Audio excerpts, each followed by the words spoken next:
Hi అండి. అందరికీ నమస్కారం. నా పేరు అశ్విని. నేను లాస్ట్ టైమ్ కౌశలం ఎగ్జామ్ రాయడానికి ముందుగా ఈ విధంగా ప్రిపేర్ అయితే 100% జాబ్ గ్యారంటీ అని ఒక లాంగ్ వీడియో చేశాను గదండీ! ఆ వీడియో కింద చాలామంది చాలా కామెంట్స్ అడిగారు. అందుకని ఈ షార్ట్ వీడియో చేస్తున్నాను. ఎగ్జాము కంపల్సరీ ఇంగ్లీష్‌లోనే రాయాలి. ఇంగ్లీష్‌లోనే ఉంటది.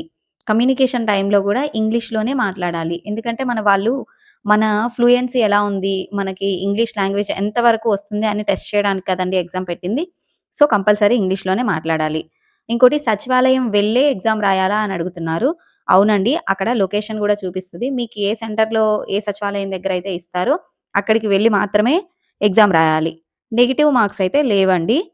నన్ను ఏం క్వెషన్స్ అడిగారో ఒక లాంగ్ వీడియో చేసి పెడతానండి. ఇంకోటి కొంతమందికి రీషెడ్యూల్ అవుతుంది అన్నారు.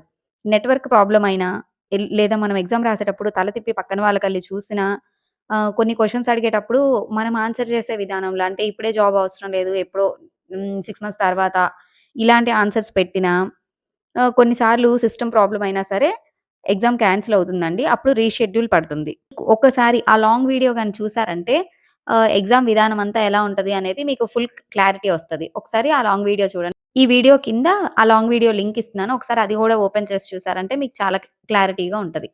నా వీడియో నచ్చినట్లయితే ప్లీజ్ లైక్ చేసి షేర్ చేయండి. Thank you for watching.